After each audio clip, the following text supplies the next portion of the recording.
In the last 10 years or so, I have tried different rituals of gratitude in my life. One of them is that I have a daily practice that I've adopted of reviewing the day each night before I fall asleep. And my practice is to think of things that occurred in that day that I feel thankful for. That's my practice. I usually look for about 10 things, but the number is arbitrary, it doesn't really matter. But I usually can think of 10 good things that happened to me about each day. But I think the reason it works for me is that I don't censor anything. And I think doing this kind of work, one of the keys to it is don't judge whether it's good enough. If it happens to be a smile I got from someone at Schnucks, that's it, man. That's on my list. You know? If it's a leaf I saw falling from a tree that I just watched that leaf, fall down, yeah. So I really think that, for me at least, and what I recommend is that when you do this, you never censor anything. You just keep going. Because if you start to wonder, well, is that really good enough? Then you're really off track at that point. It interrupts the energy flow. Could be just the smell of the coffee. Wow, what a good thing. So, as I said, the number 10 doesn't mean anything. If you want to try this, try thinking of 3 things, just like we just did in our little meditation. I suspect many of you could call to mind 3 things that you feel grateful for, or perhaps many more than that. So the idea is not to get to a certain number so that you get a little star like going to Sunday school every week. The idea is to get our brains in the habit of appreciation. That's what this is about. It's to get our brains moving in that path of seeing beauty in the world and seeing wonderful things in the world. We're developing certain muscles, certain brain muscles, so that they get stronger. There is a lot of research that says that the practice of gratitude has measurable benefits. And I would be grateful actually, if you didn't check it out right now. But you can, and I'd also be grateful if you do check it out later, just Google gratitude research and just see what comes up. You'll find interesting things.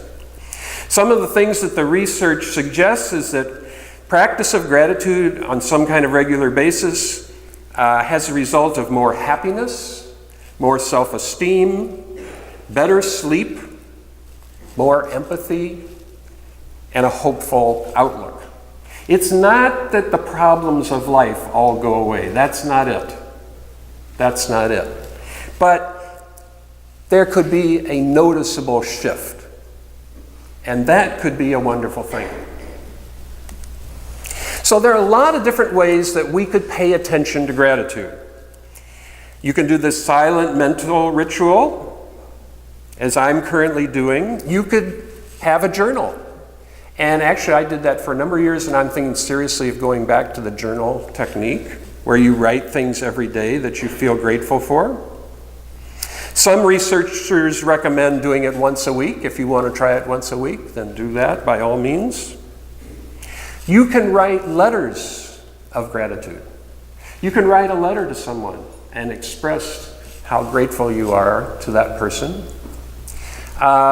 You can send that letter to that person, or you might not even send that letter. Maybe writing it is what you really want to do. You can write a letter of gratitude to someone who's no longer living. That's fine too. So these are possibilities that you can try out. There are apps for gratitude. I would be grateful if you don't pull them up right this minute. But I went on my app store and typed in gratitude, and the apps just start coming. I mean, I don't know how many there are because I didn't go to the end. After about 20 apps, I decided I'd seen enough. And these apps do different things too. I'm not acquainted with them in detail, but I know some of them will remind you in the middle of the day. And you know, you're sitting there feeling grouchy or something and the app comes up. So you might like that. You might like to do that. I encourage you to try some form of gratitude practice. And you know, this always comes up during Thanksgiving because we're thinking about being thankful and the whole issue of gratitude, but it could be the start of a practice that goes beyond the holidays. And I think there's a lot to be said for that. So what's happening if we do a practice like this is that we're training our brains to see the world in a more appreciative way. We're developing that capacity. Just like if you do aerobic exercise, you're developing certain capacities. That's what's going on. All right. What if the world is not going in a beautiful way? This is a big problem about gratitude. Can be anyway. What if it has been a bad day or a bad week or a bad year or a bad election season? You might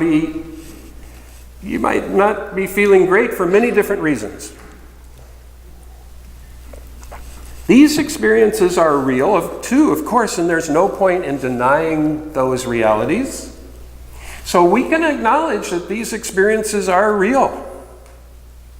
That is a truth of our lives. Our losses are real. But if we wish to, we can still usually locate some experiences we feel grateful for, even in the midst of serious difficulties. The nurse who got me ready for surgery was so caring and took care of me so well. What my mother said at the funeral was so touching. It really grabbed my heart. So these experiences, even difficult experiences, if we wish to, we can locate and call to mind something beautiful. And that could be part of a gratitude practice. It doesn't mean that something difficult or even tragic occurred. Doesn't mean that at all. It just means that we could find that dimension if we want to put some attention on it. So why should we look for these positive elements? Why not just acknowledge how messed up the world is? Why not just settle that once and for all? It's a messed up place. And it is. Well, the reason I think that it's worthwhile to practice gratitude or thankfulness is that it helps us to be a more optimistic, healthier person, and it gives us some strength to deal with the inevitable challenges of life. It helps us deal with the way the world challenges us in very serious ways sometimes. When those things happen, we want to be as strong as we possibly can be. We do not have to go looking for the challenges. We do not have to make a list of challenges. You can make one if you want to. But they'll come. We don't have to chase them. They're coming, and they have come already.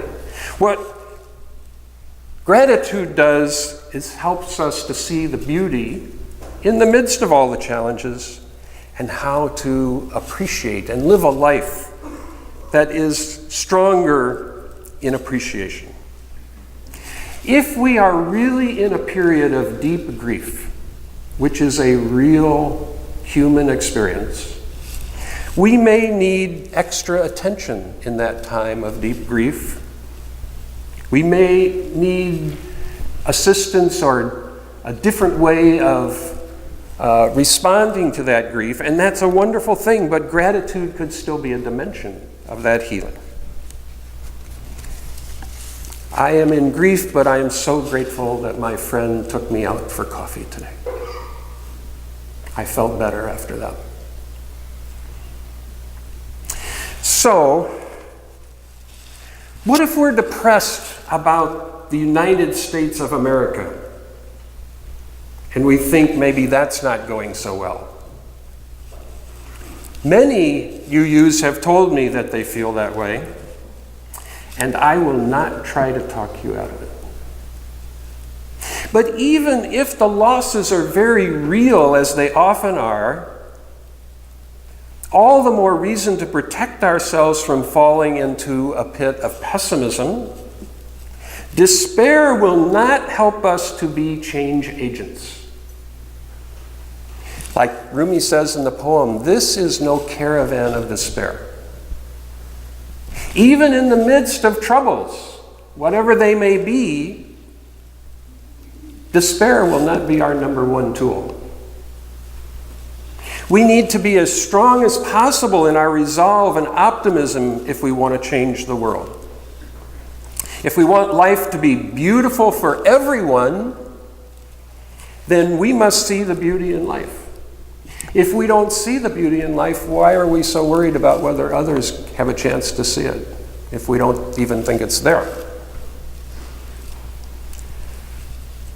The beauty strengthens our foundation when we want to go out and be change agents in the world.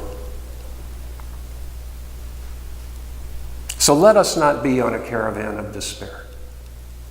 Let us be on a caravan of hope and strength and optimism.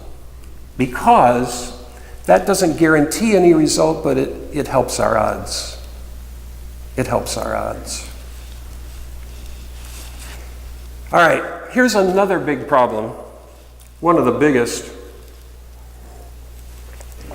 What about this God stuff? The song we sang this morning, the choir sang, was written in the 1500s. There was such a clarity about God in those days. Nobody was walking around saying, well, I don't think there's a God, or I think I'm an existentialist. People weren't thinking about existentialism in the 1500s. It was much more clear. So at Thanksgiving, we always have this question, well, who are we thanking? What if there's nobody there to thank? What if all these letters are just like in the post office somewhere, the cosmic post office, the dead letter office for prayers? What if that's the way it is? And I know that many UUs are skeptical about there being such a being, but I want to tell you is that there are real recipients for our gratitude available. Our friends are available. Our family members are available.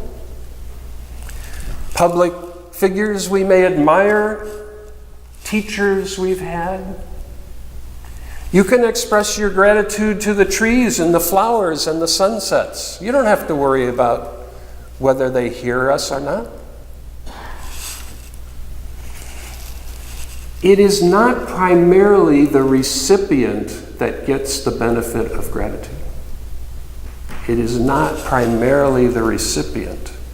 It's the one who offers the gratitude that gets changed. This is why, actually, despite whatever theology you might have, it's clear that prayer works, in the sense that it changes the one who's doing it. And there's some good documentation on that. So we are the ones who get changed when we express the gratitude, primarily. Not that other people couldn't as well. If there is a God, then I would say that he or she or they do not need our praise. We are the ones that need to express the beauty of life. And we could do it. I know some people feel very comfortable thanking God, and some people don't feel comfortable with that at all. It's just not the way we might look at the world. And gratitude works for both. So we just find someone else to address that to, or the other way to just say it is, I just appreciate this sunset. I just think it's so gorgeous. I just appreciate this mountain where we camped. I don't have to say anybody created it. I just think it's gorgeous. That'll do it.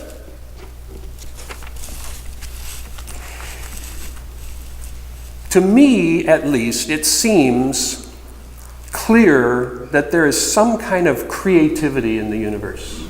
The universe is a creative place. The universe creates all kinds of things. It creates atoms, molecules, galaxies, planets, rivers, mountains, flowers, hummingbirds, human beings, ants, giraffes. It just creates all kinds of stuff. Creativity exists. We are some of its creatures, and we're also some of its helpers.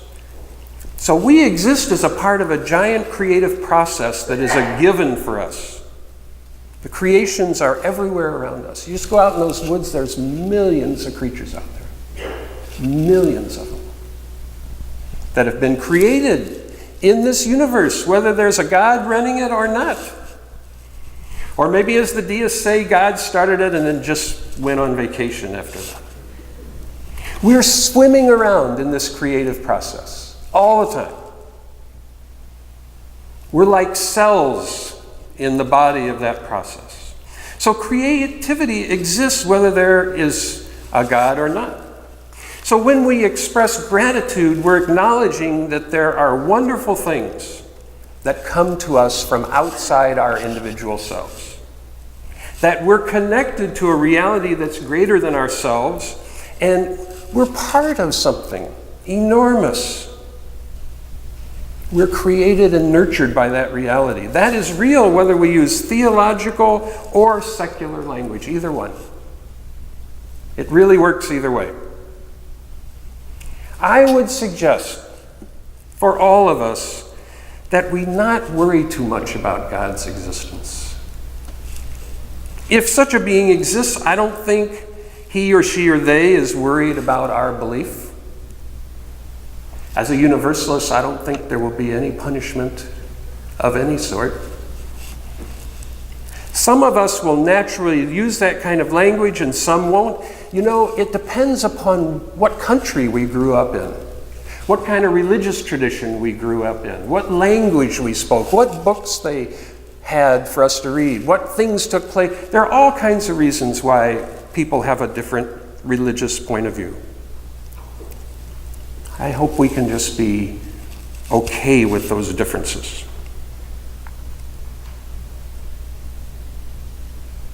If we spend too much time worrying about that theology, we're sort of off the track of gratitude. That's the idea I would like to offer.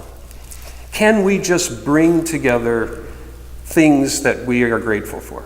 So here's another exercise that I do that I'll share with you. And since I am a minister, I have to preach every year about Thanksgiving. So I have to think about this every year. Do I think this is it really just about dinner? And I say, well, I'm grateful for dinner. I have gratitude about that. So every year, for about the last 5 years or so, I have sat down before I try to say something about Thanksgiving, and I have written down a list, taken time, and written down a list of everything I'm grateful for in the world. And I find this a very satisfying thing to do. And it's good to have a little bit of time to do this. You won't get it done in 5 minutes or 10. But if you want to, get on your system or get a piece of paper. I live in a different century, so I use pieces of paper. And just start writing down what you're grateful for. And the key to this, again, is not to censor it. Don't try to decide if this deserves to be on your list. If it comes up, it does deserve to be on your list. So you just write it down. Can I write down every member of the Cubs team on my gratitude? You're damn right I can. Number one, I'm grateful, and number two, it's my list. So you don't censor this. You don't say, oh, that's not good enough, it needs to be more poetic. You just write it down. You just write it down.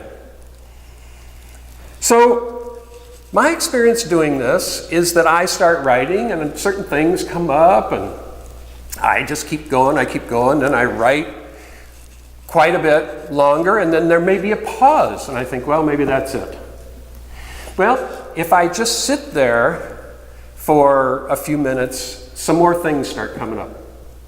And so I just go back and I start writing again. Just as fast as they come up, I just write it without judging it at all. And my experience is this keeps going for quite a while. I don't know how much I have on the list. I'm tempted to show it to you. That's my list. That's my list. And you know what? I could sit down and come up with more too. So I just want to share with you that this is something you could try. And when I do this, I just seem to do this at Thanksgiving time. When I sort of eventually take a pause from that, I feel different. The world looks different to me. I'm in a different space. So I recommend that to you. If you want to try that, by all means do it. And if you want to tell me your experience with that, I'd love to hear it. Do not put any limit on this. Just let it go. There's a story that we celebrate this week called the First Thanksgiving. We have this beautiful picture, this hopeful picture of the Pilgrims in the New World and the Native Americans sharing a harvest feast together. It's a story of peace. It's a story of the coexistence of different cultures. It's an interfaith story. I guarantee you they did not practice the same religions. And it's a story about sharing resources and everyone sharing in the bounty of the earth. There's enough for this is the beauty of the story. There's enough for everyone, and everyone gets to come to the table. And they come in peace. Their differences don't divide them. And there's this moment which is maybe partly mythical, since there are various versions of what actually occurred. So this is partly a mythical moment, but it shows us what we long for in this story. It's a story of what we would like the world to be like. That we would all sit down and we would just share and we would feast and we wouldn't worry about how other people were dressed or what religious observances they have or who they're thanking or not thanking. We'd just be together in this common feast. It's a beautiful, mythical idea. And it's meaningful. Of course, if you look at what happened after the time of the story of Thanksgiving, that piece just went away. If it really did exist in a meaningful way, it went away quickly and developed into a long sequence of wars, tragic wars. And even today, this conflict is still going on. Standing Rock is where it's going on at the moment, where our member Gay Johnson is and our former intern Jim Parrish was. That's where it's going on right now. So we have not gotten to the place of Thanksgiving. We're not there yet. We're still struggling to see if there's enough for everyone or whether it's okay for a few people to have enormous wealth while other people go completely hungry, including millions of children. So the legend of the first Thanksgiving stands like a dream of a peaceful world, a beautiful place, but apparently not yet attainable. At this very moment of history, the dream seems to many of us to be in grave danger. Our new wave of leaders do not seem to be interested in the Thanksgiving dream of diverse people living in peace. I hope I am wrong about that. I would be grateful to be wrong about that. So far, the signs are not encouraging. But if we want to keep moving toward that dream of a world where life is really beautiful and we share and we don't start wars and there's enough, we must not simply express our deep concerns and worries about the future. We can't just be worried. I was listening to a speaker last night, Van Jones, who spoke at one of our General Assemblies. African-American pundit on TV, an environmental activist, and he's talking about Martin Luther King. He said, Martin Luther King did not say, I have a complaint. I have a critique. That was a moment, that was an aha moment. We need the dream, not just the worries. We want to build that world. So we can't let our sense of the beauty of life be overshadowed by anyone else. The practice of gratitude expands our appreciation of the goodness of life. The preciousness of our family and friends, the heroism of justice seekers, and the sacredness of nature. Part of saving the earth is becoming aware of its intricate beauty, because that gives us the sense of value about the earth. And that inspires us to be more diligent in our roles as caring keepers of the earth. So part of that struggle is seeing the beauty and not missing that. Part of defending justice is praising the champions of justice, as our community did on Friday night at the service for James Polk, who I lit a candle for earlier. We need to praise and honor the people who have worked on the path of justice and express our gratitude to them. We are thankful that you did that, and we hope that we might be able to do something too. Gratitude brings with it more hope, more optimism, more sense of not being alone, more inner strength, more love. We need to cultivate these qualities in ourselves if we're going to build the world we long for. We have to have that inner sense of the preciousness of life. We want all people to enjoy the beauty of life because that beauty lifts our spirits. So let us consciously practice this awareness. Love the world and love the people in it. Love consciously, intentionally, and inclusively. And we will sweeten our own lives and the lives of everyone around us. Happy Thanksgiving.